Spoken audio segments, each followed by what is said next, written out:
9 मई के वाकयात पर judicial commission नहीं बन सकता। 26 नवंबर पर कमीशन बनाने के लिए हलाक और लापता अफराद की तफसीलात से हुकूमत को आगाह किया जाए। हुकूमती मुज़ाकराती कमेटी ने PTI के तहरीरी मुतालिबात पर शिकवा जवाब तैयार कर लिया। ज़राए के मुताबिक हुकूमती कमेटी का मौक़िफ़ है कि 9 मई के मामले पर इसलिए कमीशन नहीं बन सकता कि ये मामलात अदालतों में ज़ेर समात हैं। बाज़ अफराद को फौजी अदालतों से सजाएं भी हो चुकी हैं। 26 नवंबर पर जुडिशल कमीशन बनाने के लिए पहले PTI हलाकतों की तफसीलात फराहम करे। लापता अफराद की फहरिस्त और गिरफ्तार अफराद की तफसीलात भी फराहम की जाएँ। गिरफ्तार अफराद के नाम तफसीलात न होने तक रिहाई के लिए कैसे कोई इकदाम किया जा सकता है।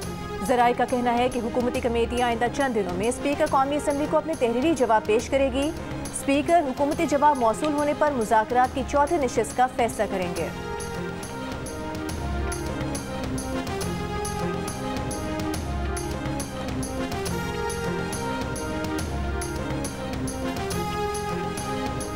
के साथ मुज़ाकरात वो कंटिन्यू करना चाहते हैं, बशर्त ये कि पहली जो हमारी वो जो डिमांड है वो था कि आप कमीशन बनाए। और खान साहब ने बड़ा कैटेगोरिकली कहा है कि 7 दिन में अगर हुकूमत ने कमीशन बनाने का आंदिया नहीं दिया और बनाने के लिए नाम फर्दर प्रोसीड नहीं कर सके, फिर हमारी चौथी मीटिंग नहीं होगी। हुकूमत ने अगर 7 दिन में जुडिशल कमीशन बनाने का इंदिया ना दिया तो मुज़ाकरात की चौथी नशिस्त नहीं हो सकती। चेयरमैन PTI बैरिस्टर गौहर ने खबरदार कर दिया। कहा बानी PTI ने कहा है 7 दिन में कमीशन ना बना तो चौथी मीटिंग नहीं होगी। अगर कमीशन नहीं बनने जा रहा तो मुज़ाकरात को कोई फ़ायदा नहीं है। तहम्मुल और बर्दाश्त के साथ मुज़ाकरात पर फोकस करना चाहिए। बात आगे बढ़ाने के लिए जल्दबाजी के बजाय तहम्मुल से काम लेना होगा। इरफान सिद्दीकी हुकूमती मुज़ाकराती कमेटी के तर्जुमान हैं। इरफान सिद्दीकी के लिए मुनासिब नहीं कि वो मुज़ाकरात को तातुल का शिकार करें।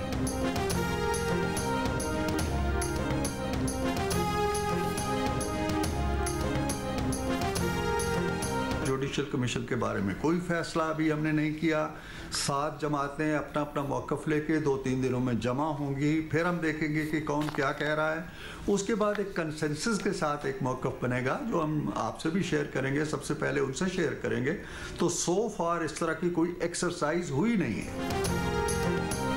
हुकूमती मुज़ाकराती कमेटी के तर्जुमान सेनेटर इरफान सिद्दीकी का कहना है कि हुकूमती कमेटी का PTI के मुतालिबात के जवाब में अपना मौक़िफ़ तैयार करने की खबर और उसमें बयान की गई तमाम तफसीलात बेबुनियाद हैं। हुकूमती कमेटी में शामिल 7 जमातें अपनी अपनी क़यादत से बाहमी मुशावरत कर रही हैं। हतमी जवाब तैयार करने में मज़ीद 1 हफ्ता लग सकता है। दूसरी जानिब चेयरमैन सेनेट यूसुफ रज़ा गिलानी ने कहा कि ऑपोजिशन और हुकूमत के दरमियान मैच नहीं, मुज़ाकरात चल रहे हैं। मुज़ाकरात वाहिद हल है, तीसरा ऑप्शन और कोई भी नहीं।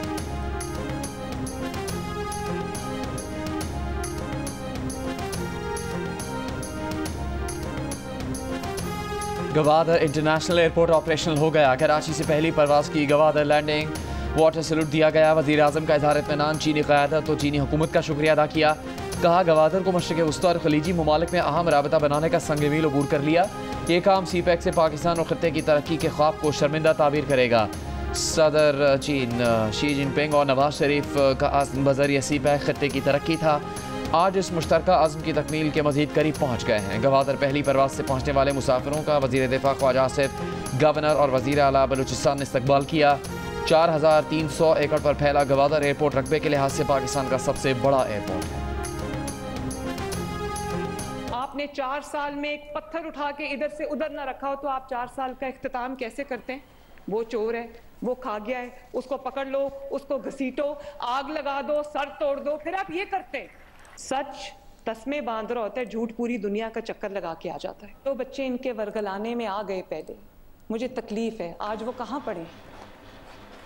आज वो जेलों में और उनको पूछने वाला कोई नहीं है। उनके मुस्तकबिल को बर्बाद करने वाले, उनको 10-10 साल कैद में डलवाने वाले अपने बच्चे आराम से बाहर बैठे हुए हैं, उनको कोई खतरा नहीं है। वज़ीर आला पंजाब मरियम नवाज ने कहा है कि पाकिस्तान हमारी रेड लाइन है। उनकी हुकूमत हो या ना हो, ये उनका ही मुल्क है। धरती हमारी माँ है, वो वज़ीर आला रहें या ना रहें, धरती उनकी माँ ही रहेगी। डेरा गाजी खान में स्कॉलरशिप तकरीब से खिताब में कहा कि हम मोटरवेज़ के जाल बिछाते हैं, वो मोटरवेज़ ब्लॉक करके कहते हैं तोड़ दो सब कुछ। कभी नहीं कहूँगी कि मोटरवेज़ को ब्लॉक करें, इसको ख़राब करें। जिसके अपने बच्चे बाहर हैं उसने दूसरों के बच्चों को 10 साल के लिए जेल में डलवा दिया। जो लोग वर्गलाने में आ गए आज वो जेल में हैं, कोई उन्हें पूछने वाला नहीं। तज़लील की ज़ुबान उनको मुबारक हो, हम तदरीस वाले हैं। सोशल मीडिया की वजह से पाकिस्तान में झूठ का सैलाब आ गया है। जिनके पास बताने के लिए कोई कारकर्दगी नहीं, वो झूठ का सहारा लेते हैं। सच तस्मे बांध रहा होता है और झूठ दुनिया का चक्कर लगाकर वापस आ जाता है।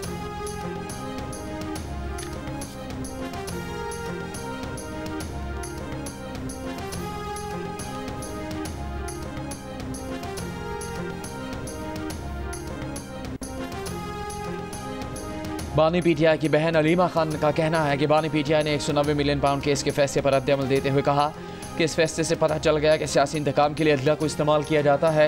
इस फैसले से पाकिस्तान की आलमी सतह पर जगहसाई हुई। बानी पीटीआई से मुलाकात के बाद अडयाला जेल के बाहर गुफ्तगू करते हुए मजीद बताया कि अलकादर यूनिवर्सिटी को सूबाई हुकूमत की तहवील में देने पर खान साहब खुश नहीं थे, जिस पर हमने उन्हें कहा कि मरीम नवाज आपका ख्वाब अपना रही हैं, उन्हें सवाब कमाने दें।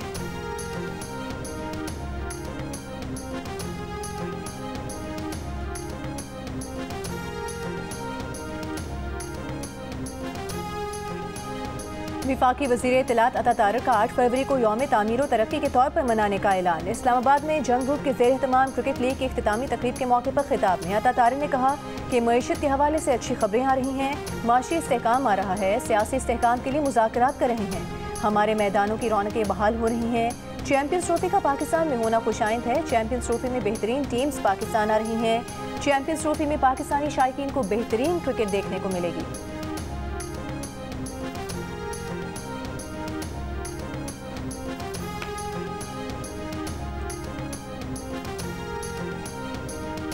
सुप्रीम कोर्ट ने अदालती हुक्म के बावजूद केस मुकर्रर न करने पर एडिशनल जुडिशल रजिस्ट्रार नदर अब्बास को तौहीन अदालत का नोटिस जारी कर दिया। आईनी और रेगुलर बेंच के इख्तियारात से मुताल्लिक केस की समाअत के दौरान डेप्यूटी रजिस्ट्रार सुप्रीम कोर्ट ने बताया कि जजेस कमेटी ने यह केस 27 दिसंबर को मुकर्रर करने का फैसला किया, जिस पर जस्टिस मंसूर अली शाह ने कहा वो जजेस कमेटी के रुकन है मगर उन्हें इजलास का पता ही नहीं चला। जजेस कमेटी के पास ऐसा कोई इख्तियार नहीं कि वो केस ही ना लगाए। जस्टिस आयशा मलिक ने कहा क्या अब एक रिसर्च अफसर बताएगा कि कौन सा केस कहाँ मुकर्रर होगा। कमेटी के पास केस ट्रांसफ़र का कोई इख्तियार नहीं। 2 या 3 जहनों के मुकाबले में एक चीफ जस्टिस कैसे बेहतर हो सकते हैं। जस्टिस मंसूर ने कहा यह केस किसी दूसरी अदालत में भी नहीं रखा गया, ये तो पूरा केस ही गायब कर दिया गया। अदालत ने एडिशनल जुडिशल रजिस्ट्रार को तौहीन अदालत के नोटिस के साथ जारी हुक्मनामे में कहा कि जिस जजेस कमेटी के इजलास में फैसला हुआ उसके मिनट्स नहीं भेजे गए। अदालत को बताया गया कि अब एक रिसर्च ऑफिसर तय करेगा कि कौन से मुकदमात आईनी बेंच में जाएंगे। इस बेंच के सामने टैक्स मुकदमात भी मनसूख किए गए। 16 जनवरी के जुडिशल ऑर्डर को कैसे नज़रअंदाज किया जा सकता है। एडिशनल रजिस्ट्रार को कल 9:30 बजे ज़ाती हैसियत में पेश होकर वजाहत देने का हुक्म।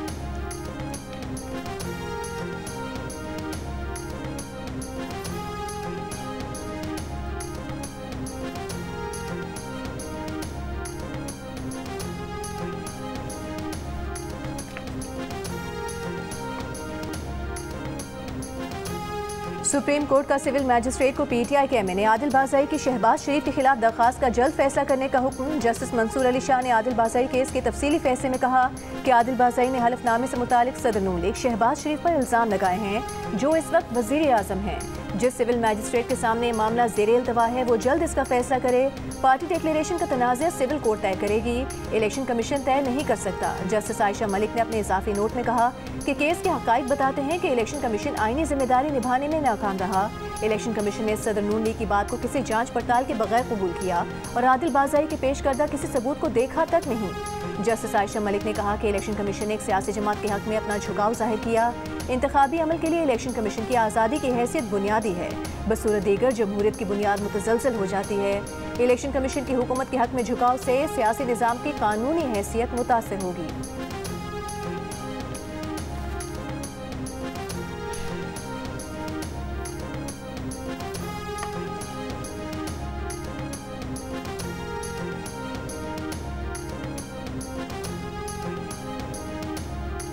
नौमंतखब अमरीकी सदर डोनाल्ड ट्रंप की हलबरदारी पाकिस्तानी वक्त के मुताबिक आज रात 9:45 बजे होगी।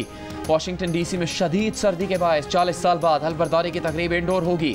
वाशिंगटन में दर्जा हरारत -11 तक गिर सकता है। डोनाल्ड ट्रंप की तकरीब हलबरदारी में वज़ीर दाखिला मोहसिन नकवी शिरकत करेंगे। बिलावल भुट्टो समेत पाकिस्तान की कई सियासी शख्सियात और पाकिस्तानी अमेरिकन भी शरीक होंगे। जापान, भारत, ऑस्ट्रेलिया के वज़ीर ख़ारजा हलबरदारी में शिरकत करेंगे। चीन के नायब सदर अपने मुल्क की नुमाइंदगी करेंगे। हलबरदारी से पहले कैपिटल वन एरेना में ट्रंप की जीत की खुशी में रैली निकाली गई।